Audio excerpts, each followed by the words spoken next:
When the Imam, the emigrant to God, the ancestor of the said Sayyids, my Lord Ahmad ibn Isa ibn Muhammad ibn Ali ibn Ja'far as-Sadiq radiallahu anhum wa ardahum, saw how innovations had appeared, passions multiplied, and opinions diverged in Iraq, he emigrated from it and traveled the earth until he reached the land of Hadramaut, where he stayed until his death. So he's giving us a history lesson here.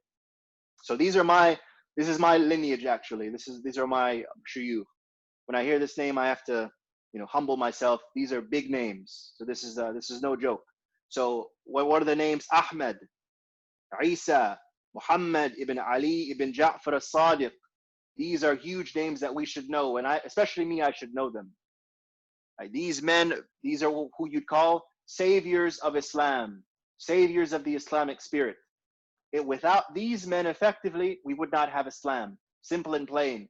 Without these visionaries, these luminaries, we would not have Islam. So know them, love them, respect them, pay homage to them. Your Islam wouldn't be here if it wasn't for such men. The Abdul Qadir Jilanis, the Mu'in ad-Din Chistis. Right? If it wasn't for these men, these luminaries, these spiritual masters, Islam wouldn't be here. Sometimes we make Islam a function, or we think that Islam is some sort of, it's primarily a political movement.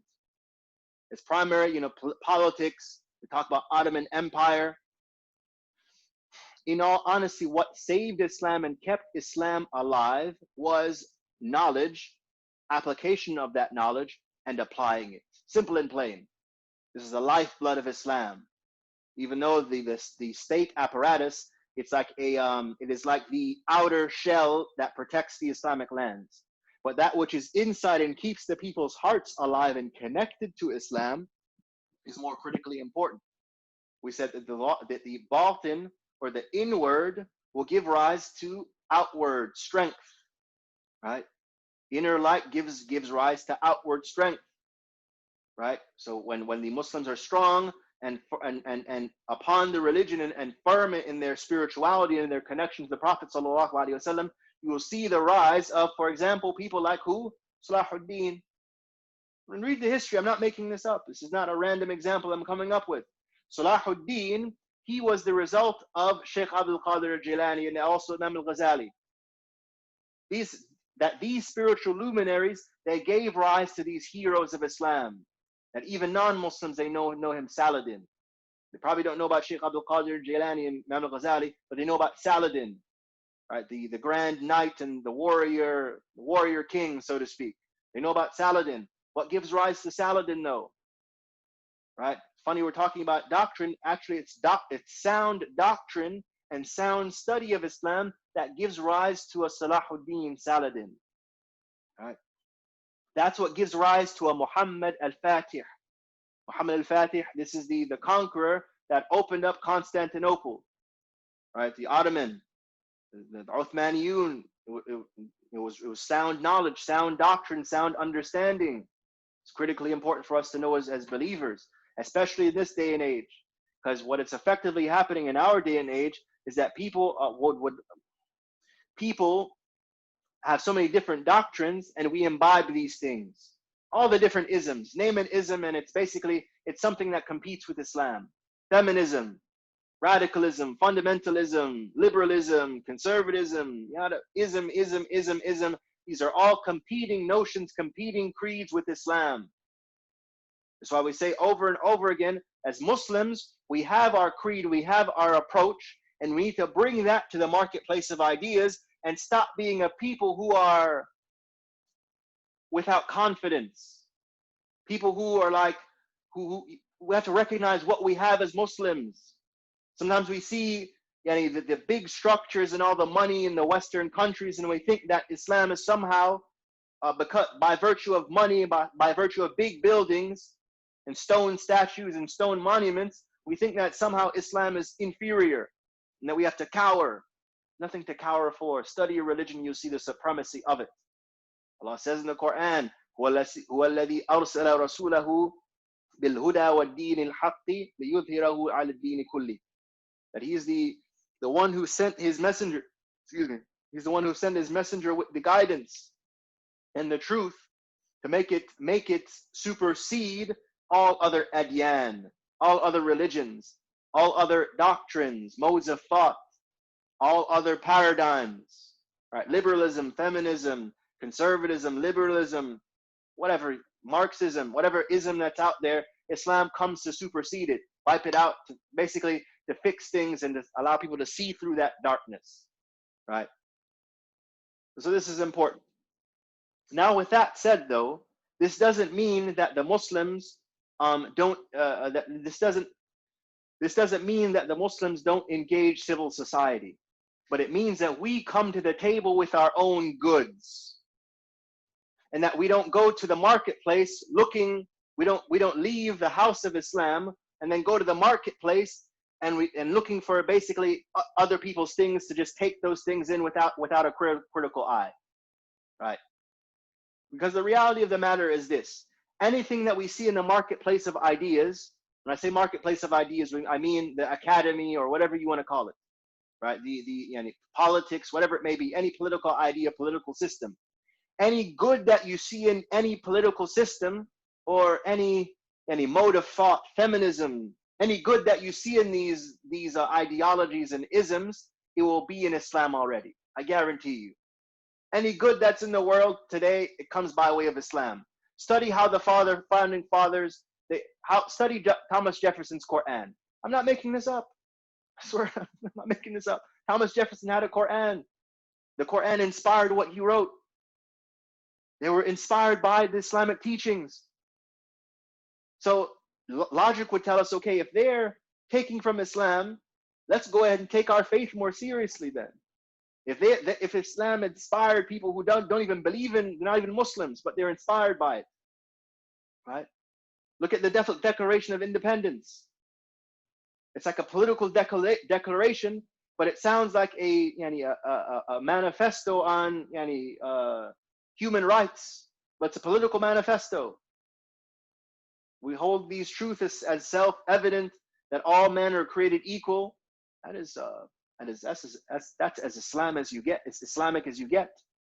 And the thing is, that's not in Christianity. It's not in Judaism. Trust it, believe it. It's not in Christianity. It's not in Judaism. And the primary reason for that is that Islam, Judaism, and Christianity, these are actually not world religions in the true sense. They're not. From their inception, for example, the Jewish religion, the reason why it's called Judaism is because it was for a particular group of people called Jews. And Christianity was actually a supplement to Jewish religion. Christianity wasn't meant to be a world religion. It became that. I mean, that's history. It became that. But in its inception, Jesus says what? I'm sent to the lost sheep of Israel, the house of Israel. I'm sent to Yaqub's children. Israel is Yaqub. He's the son of Isaac, who's the son of Ibrahim. I've been sent to the family of Yaqub. That's what Jesus says. He sent basically to gather them together, to reform them. This is what he's sent to. He's not sent to the entire world. He doesn't have a mission to the entire world. That happens later, though, for better or for worse. Sometimes for better, sometimes for worse. It spread to the rest of the world, right? So anyway, this is the importance of doctrine and how we should understand it. We shouldn't think that these doctrines, quote unquote, are just something we study in Sunday school or in Friday night lecture, and then we just forget it, no big deal. No, these things shape our world. These doctrines, they shape our world. So know the Islamic doctrine. Know the doctrine of truth. Know the doctrine that Allah gave us to supersede all other doctrines, to supersede liberalism, to supersede conservatism. Even like, any other ism, modernism, postmodern, it doesn't end. But anyway, Islam is meant to supersede all of that. Really critically important for us to understand, especially of those of us who are in college, those of us in university, maybe those universities up north with very nice buildings and professors who wear really, really nice suits and maybe convincing in their speech, have silver tongues, see through the darkness, see through the shadows, see through the falsehood, recognize and maintain the supremacy of the Islamic position, the Islamic doctrine. right? Now, continuing on. Uh, so this Imam, his name is Ahmed ibn Isa. He's a huge scholar, and he is one of the founders of the Ba'alawis in Tarim and Hadramaut. These are my teachers. This is a big deal for me. And because I'm your teacher, they're now a big deal for you too, because I'm teaching you the book now. So your Senate goes back to this people. Your link, your chain to the Prophet goes through these people, right? So come through me, and this is real. So the chain, your hearts are now connecting to these men by way of me. I'm not tooting my own horn, but this is how Islam works. So your heart is now connecting to these men through my heart to you. The knowledge and everything that I say, it's coming through me, from them, through me to you. And inshallah, you should make the intention immediately that you want to also continue that chain. So teach your children, teach your neighbors, or teach anybody who is interested in learning, and that chain continues from heart to heart to heart, right? So from my heart to your heart, then to whoever else you teach, and so on and so forth. The chain goes back to these men, these luminaries, right? These saviors of Islam. We should understand that these are saviors of Islam. Prophet's family, sallallahu alaihi wasallam. We give them our respect and our love always. Radiallahu anhum. May Allah be pleased with them and bless them and grant them contentment. Now, he continues, and God blessed his descendants, a great many of whom became renowned for their knowledge, worship, sainthood, and gnosis.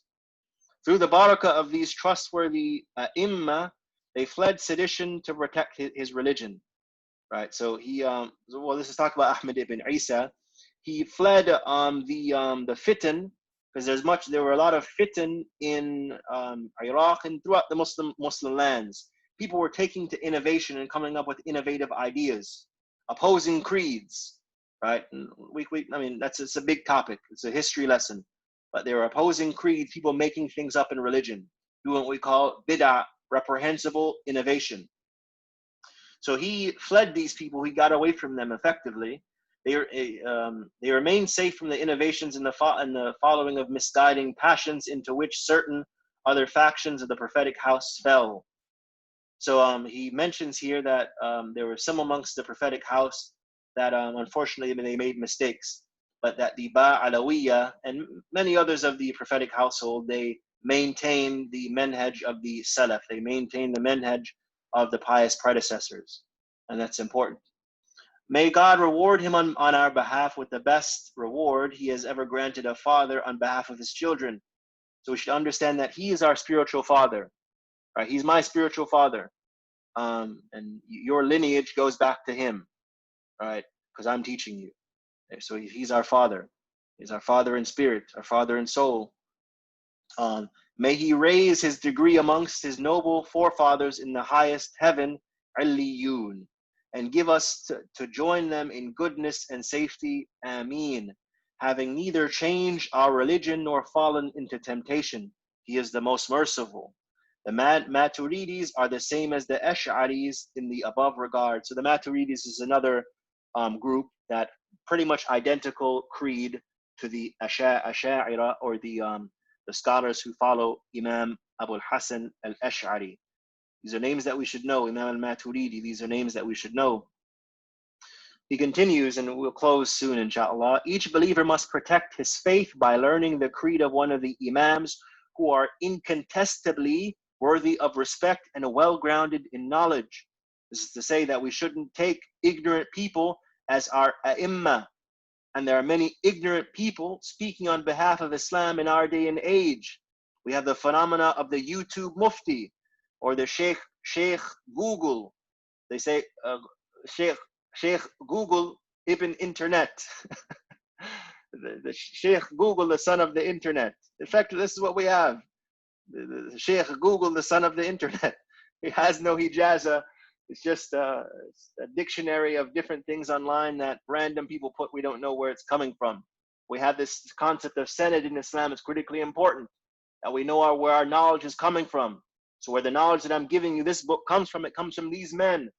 You know these people, you understand who they are. Imam al-Ghazali, Ahmed ibn Isa al-Muhajir, Right? He's the one who emigrated, and so on and so forth. This is how knowledge is transmitted in Islam. Really, really important lesson here for